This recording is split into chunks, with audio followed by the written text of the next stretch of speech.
Dans cette vidéo, je vais parler spécifiquement des ultrasons thérapeutiques. Donc c'est un dispositif qui est souvent utilisé par des kinés pour essayer de soulager certaines douleurs ou pourquoi pas, en tout cas en théorie, accélérer la cicatrisation et la guérison de certains tissus. Alors justement, dans cette vidéo, je ne vais pas développer l'efficacité de ces dispositifs, ça fera l'objet d'une autre vidéo. Je vais seulement me centrer sur leurs effets secondaires décrits. Alors rassurez-vous, il n'y en a pas beaucoup. Mais pourquoi je fais cette vidéo centrée sur ce sujet-là? Parce qu'il y a beaucoup de personnes qui ont peur justement, qui se questionnent sur les effets secondaires de ce dispositif-là. Surtout que de nos jours, on peut aussi s'en procurer pour l'utiliser à la maison seul, sans forcément avoir besoin d'un kiné qui applique l'ultrason. Et moi, quand je conseille mes patients et mes patientes, quand je leur propose, on va dire, une palette de choses qu'ils peuvent mettre en place, j'aime bien sûr leur présenter l'efficacité des dispositifs, mais aussi, et c'est souvent un peu oublié, les effets secondaires éventuels, les risques et ou les faibles risques justement auxquels ils s'exposent. Donc c'est pour ça que je me centre là-dessus spécifiquement. Je le fais aussi parce que les ultrasons, ça fait partie des outils, des dispositifs utilisé en kinésithérapie, en rééducation depuis très longtemps, depuis les années 60. Et surtout, c'est un dispositif qui est assez facile dont il est assez facile d'évaluer l'efficacité et les risques par rapport, en fait, tout simplement à la façon dont on l'applique. C'est facile de faire un placebo d'ultrasons, ça a été fait d'ailleurs aussi. En fait, on applique par exemple les ultrasons sans allumer la machine. Donc, c'est un peu plus facile que sur d'autres techniques utilisées par les kinés d'évaluer leur efficacité. Donc, est-ce qu'il y a des effets secondaires? De quelle nature et à quelle fréquence? Il y a plusieurs études justement qui essaient d'évaluer l'efficacité de les ultrasons chez des personnes, souvent pour des problèmes de type tendinopathie, tendinite, douleur au niveau des articulations ou entorse de cheville. Et justement, elles regardent donc comment la personne récupère par rapport à un autre traitement ou à des ultrasons placebo, mais elles regardent aussi les effets secondaires, les choses désagréables en fait qui arrivent dans le groupe de personnes qui reçoivent les ultrasons par rapport à celles qui reçoivent un placebo ou un autre traitement. Donc il y a plusieurs études qui font ça. Et puis il y a surtout cette technique qui est utilisée vraiment depuis longtemps. Et selon mon avis, on aurait quand même, s'il y avait des gros risques associés à son utilisation, vu que c'est utilisé très souvent, tous les jours, dans énormément de cabinets kinés, on saurait tout de même sans ces études, s'il y avait un risque, je pense, important. Mais dans tous les cas, si on reste centré sur ces études, ce qu'elles disent, c'est que les effets secondaires sont très rares et il s'agit en général de deux choses, de problèmes, on va dire, de troubles cutanés, de petites sensations désagréables, de rougeur, donc d'érythème on appelle ça, ou de sensations désagréables à la surface de la peau qui récupèrent très vite en quelques jours ou dès qu'on arrête même quelques heures après l'utilisation des ultrasons. Et autre effet secondaire décrit quelquefois, encore moins souvent, ce sont des troubles digestifs. Où là on fait pas, enfin c'est plus difficile d'ailleurs de faire un lien de cause à effet avec les ultrasons. Alors que par rapport au mécanisme de fonctionnement des ultrasons, c'est plus raisonnable de penser qu'effectivement ça peut entraîner des petites manifestations cutanées non souhaitées au niveau de la surface de la peau. En termes théoriques aussi, il y a un risque théorique de brûlure selon comment c'est utilisé, mais là encore, dans toutes les études qui évaluent les effets secondaires, donc sous supervision quand même de professionnels de santé, l'utilisation des ultrasons, aucune brûlure, même au premier degré, n'a été recensée dans la littérature académique internationale.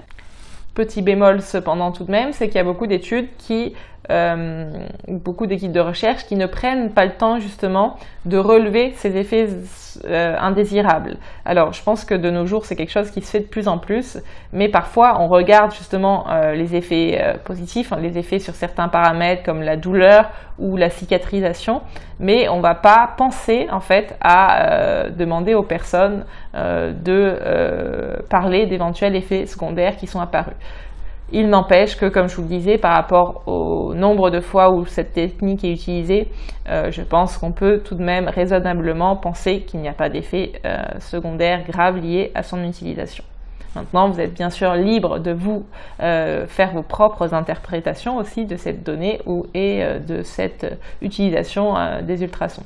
Effets secondaires, effets indésirables liés à l'utilisation et ce qu'on appelle les contre-indications, c'est-à-dire dans quelle situation on recommande de ne pas utiliser des ultrasons parce qu'on pense que justement par rapport à un problème que vous avez ou un dispositif médical que vous avez, même si on n'en est pas sûr, par précaution, on préfère vous dire n'utilisez pas les ultrasons parce que ce qu'on connaît de leur fonctionnement biologique, de l'impact qu'ils ont sur la physiologie humaine, ça peut entrer en interaction avec justement ce pacemaker que vous avez ou cette tumeur que vous avez et donc par précaution, même si c'est pas sûr que ça vous ferait du mal, on préfère vous dire de ne pas utiliser les ultrasons dans ce cas de figure-là.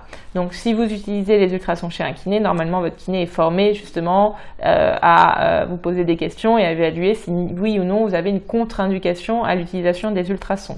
Comme il y a des dispositifs qui se développent maintenant pour utiliser à la maison les ultrasons, vous avez bien sûr toute une liste de contre-indications dans la notice d'utilisation de ces dispositifs.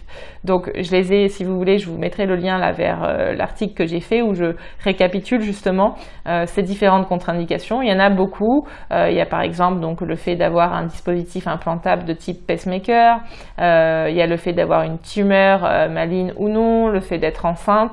Il y a une longue liste, donc je vous laisse la consulter directement sur mon site ou sur la notice d'utilisation du dispositif que vous avez. Vous pouvez aussi en parler avec votre professionnel de santé si vous utilisez l'ultrason dans un cadre de rééducation chez un kiné. Est-ce qu'il y a des appareils à ultrasons moins risqués que d'autres? Non, en France, les dispositifs de ce type sont soumis à une évaluation pour être autorisés à la commercialisation. A priori, il n'y a pas lieu de penser que certains sont plus dangereux à l'utilisation et encore une fois, on n'a pas eu de report de cas liés à voilà, une utilisation plus dangereuse d'un dispositif. Enfin, est-ce que à côté de ces risques, donc comme on l'a vu, qui sont quand même relativement faibles, il n'y a pas l'air d'avoir de danger important à utiliser les ultrasons. Quand il y a des petits effets secondaires, ils cessent rapidement. Mais est-ce qu'il y a un effet? Parce que c'est aussi intéressant de regarder, ok, certes, il n'y a pas d'effet indésirable, mais est-ce qu'il y a un effet positif? Donc ça fera l'objet d'une vidéo où je prendrai plus le temps de développer ce point-là.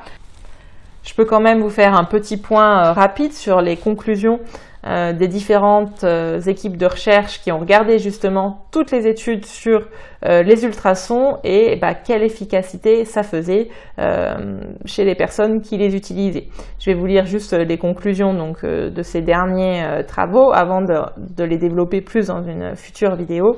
Alors, on a par exemple la Cochrane de 2020.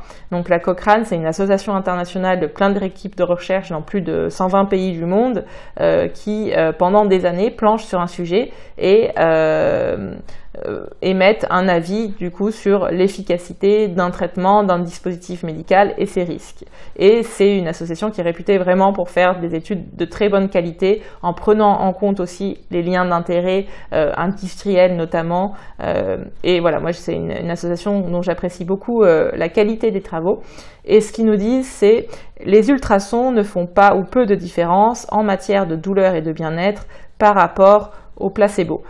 On a deux autres synthèses aussi vers lesquelles je renvoie, donc vous les trouverez sur l'article en lien dans le descriptif de cette vidéo, qui nous disent que le niveau de bénéfice clinique pour le patient des traitements par ultrasons en kinésithérapie reste incertain, et une autre qui nous dit que nos résultats sont en accord avec ceux de chercheurs précédents qui ont trouvé que les ultrasons étaient inefficaces pour traiter cette affection. Donc, je développerai bien sûr dans une future vidéo un peu mieux ces points-là. Merci.